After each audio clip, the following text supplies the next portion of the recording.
free agency right around the corner. On today's show, I'm breaking down 5 free agency splashes the Texans can make during free agency, and I expect them to make some sort of big move this week in NFL free agency because the Texans currently, they're top 10 in cap space after the moves they made re-signing Schultz and Fairbairn. They're sitting at around $62, $63 million in cap space. So, yeah, they have the wiggle room to make some big moves coming up this week. And just another reason why you got to hit that sub button because we'll be breaking down every single move the Texans make during NFL free agency. I'm telling you right now, if you want to be up to date with every single thing that happens with the Houston Texans, go down and hit that sub button. It's 100% free. I'm bringing you breaking news videos, the latest rumors, the latest news around the Houston Texans. Hey,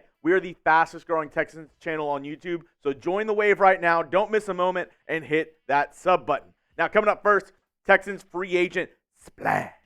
Chris Jones, defensive tackle, formerly of the Kansas City Chiefs. Now, the rumors are that the Chiefs are going to try to work out some deal to keep Jones in Kansas City, but if they can't, wouldn't it be so sweet for the Texans to be able to bring in Chris Jones and kind of take away something from the Super Bowl champion Kansas City Chiefs? The Texans' biggest need is at defensive tackle, and Jones is one of the best, if not the best, defensive tackle in the National Football League. I would argue last year, better season than Aaron Donald. He's a disruptor up the middle, can get to the quarterback, and can be a run stopper in the middle of your defense as well. The defensive line would be absolutely scary if you added him alongside Will Anderson on either side during third and long, second and long situations.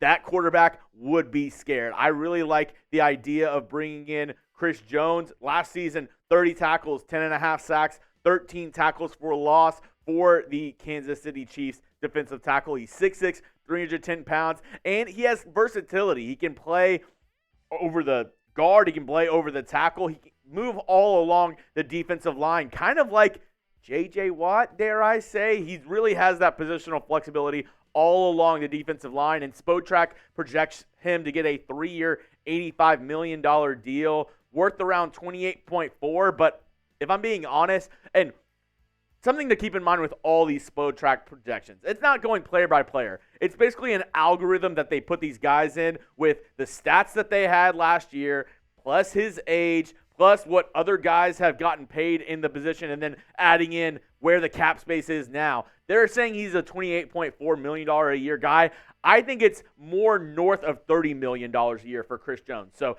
this would be a huge splash for the Houston Texans if they sign Chris Jones. They would be also spending a lot of money on him to upgrade this defense. Maybe a little bit of a cheaper option. Another splash, though, for the Texans if they were able to get him. Christian Wilkins, defensive tackle from the Miami Dolphins. Once again, it's the biggest need for the Texans. So I had to double dip at defensive tackle, give you 2 different options. Wilkins is a top interior defender in the National Football League, and he's very good against the run. And he's coming off his best year. Had a career high in sacks this year for the Miami Dolphins.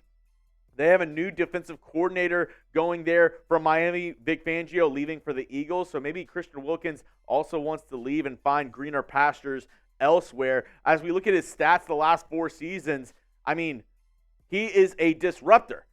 10-plus tackles for loss in his past 3 seasons. Last year had 98 tackles. This season, 9 sacks. Christian Wilkins is a big boy up the middle who can really plug up those run gaps and on passing situations can get after the passer. 6'4", 310 pounds. So not as big as Chris Jones, but a little bit more stout. He's more of your prototypical interior pass rusher, interior defensive lineman. He's going to be playing in between the guards, He'll be playing over the guard, over the center, maybe over the other guard. And the Spotrac projection for him, a little bit less, 4 years, $80.9 million. Their average annual value for Christian Wilkins, 20.2. And like I said with Chris Jones, I do think it'll be a little bit higher because these guys really, really good coming off fantastic years. Salary cap just went up. I think they're trying to kind of reset the market a little bit. I could expect Christian Wilkins to get anywhere around the $25 to $27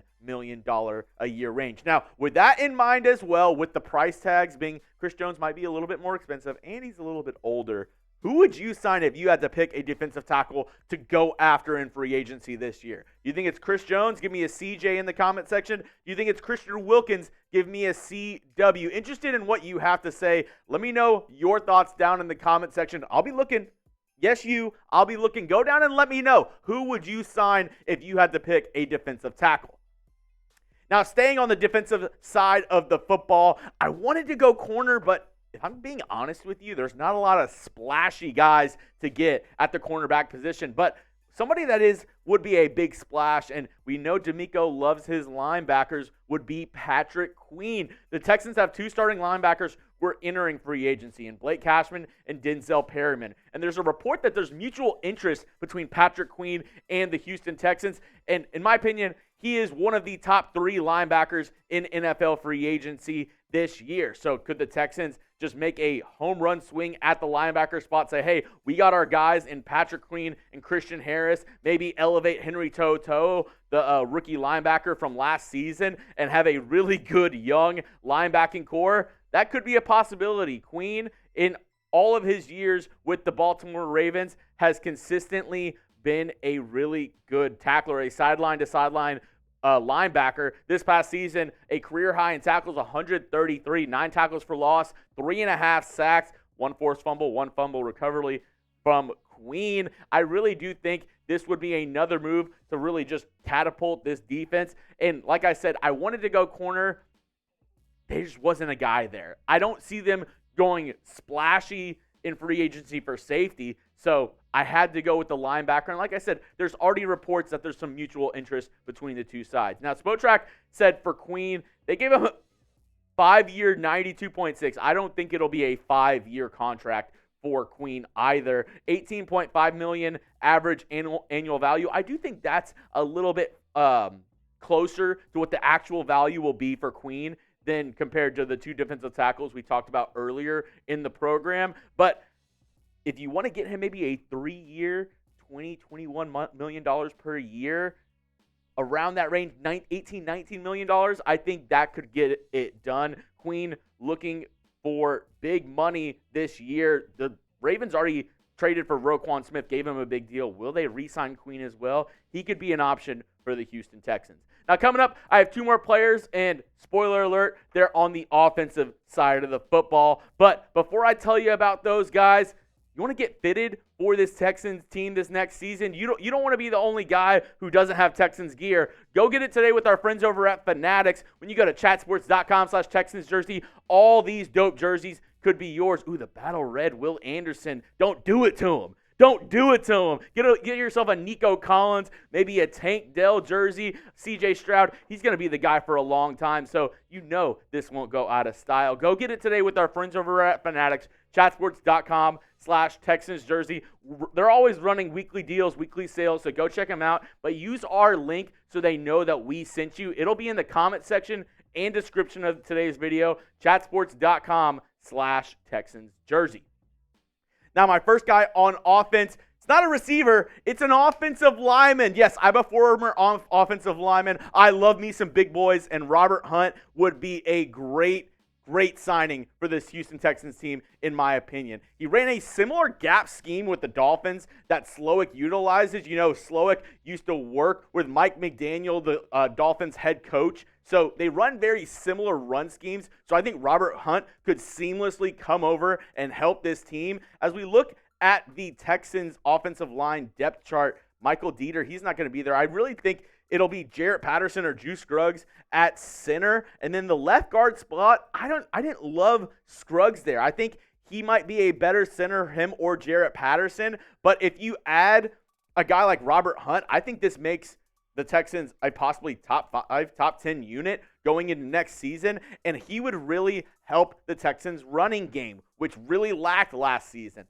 They were 29th in yards per carry, 25th in rushing touchdowns, 31st in runs of 20-plus yards, and their 24 yard run, which was the longest of the season, ranks dead last in the NFL. So I really think not only possibly getting another running back, but getting a guy up front who can really solidify this Texans offensive line. I really like what you have in Shaq Mason. You have Laramie Tunsil. Titus Howard is coming back at right tackle. I say you have the rookies battle it out for center. Sign Robert Hunt for left guard. That is a scary unit up front. The Spotrac projection for him, 4 years, $47.3 million a year, an average annual value of $11.8 million a year. So not like a crazy figure. Offensive guards aren't getting paid these massive numbers. So I think this is a sneaky guy. And I know you're saying, Jeremy, we have other needs other than offensive line.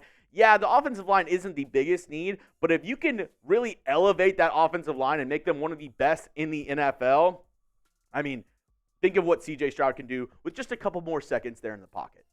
Just think about it. But we're talking about the offensive line. I want to know from you, without Robert Hunt, just what we have going forward. Say the Texans don't sign anybody in free agency. They wait until the late rounds of the draft to get somebody. They don't really add anybody on the offensive line. What would be your confidence level going into next season? Scale it 1 to 10. 10 being you think they're going to be the best unit in the NFL. 1 being the Texans don't have a chance next year. Somewhere in the middle for me, if they don't add anybody, I think I'm around a 6, maybe a 7 in my confidence level. It can't be below a 6 in my opinion because you have one of the best left tackles in the National Football League in Laramie Tunsil. But a couple question marks at a couple different spots. Give me a 6, 7. Let me know what you think down in the comments section. Now, here's some honorable mentions of some guys that I was thinking about that could be splashes that I could convince myself to look at. Calvin Ridley, Marquise Brown, 2 wide receivers that it's splashy. I think they're splashy. Could be options. Derrick Henry has been rumored with the Texans for quite a while as well. Chase Young at defensive end. That could be a sneaky, buy low candidate. Kind of got ridiculed last season for not really giving effort, but obviously he was taken top 3 in the NFL draft for a reason. The kid has talent, and Xavier McKinney, if you want to go safety, a splashy safety move, I think it would be Xavier McKinney. He's the best safety, in my opinion, whenever it comes to skill set, age as well. Xavier McKinney would be a good option, but none of these were my 5th option. It's my sweet, sweet Saquon Barkley. Bring me Saquon. Please, I need it injected into my veins. I want Saquon Barkley in Houston. Sue me. Because the Texans, they haven't had a top-tier running back since Arian Foster. Put that into perspective. They haven't had a top guy since Arian Foster. When you think about it, Lamar Miller, he wasn't really that guy. They kind of ran a carousel for a while with guys like Carlos Hyde and, among other guys. They tried trading for David Johnson. That didn't work out. They haven't had a top guy. They haven't had an electric running back since Foster, and those were my favorite Texans teams. Whenever they had Arian Foster lighting up the league, those teams were amazing. And could you imagine if the Texans get another top running back in this offseason in Saquon Barkley? We look at his past couple of years, and Saquon kind of gets this rap of, he's always injured. He's an injury-plagued guy. But, when you look at the past couple seasons, yes, he missed 3 games last year, a game the year before, and then 4 games. But really, besides 2020, he stayed relatively healthy for a running back who has gotten the ball a ton. I know he has some tread on his tires, but he's still young, and I still think his prime is right now. The Spotrac projection for him, 3 years, $29.9 million, an average annual value of 9.9. So I think that is where in the range of what he's going to get, around 10, 11 million. And like I said, inject it into my veins. Hey, if you want to see this on Houston Texans games this Sunday on the field, look at this. Like the video if this gets you excited. If this gets you jazzed up, go down and like the video. I'm goosebumps right now. I can feel my heart rate going up as we speak. So if you like the side of this, go down and like today's video. Once again, make sure to hit that subscribe button. We're going to be bringing you all the breaking free agency news for your Houston Texans this next week. I promise you this. No other YouTube channel, no other site will bring you up-to-date news and rumors like we will. That is my guarantee. It's 100% free. We're trying to hit 20,000 subscribers by the end of this offseason, so I need your help. If you're a Texans fan, you know a Texans fan, send them this channel. Tell them subscribe. I'm from Houston. I'm from South Houston. I'm from Friendswood, Clear Lake, Webster area. I grew up in the city. Help support a local hometown kid. Go down and hit that sub button for daily Texans news and rumors.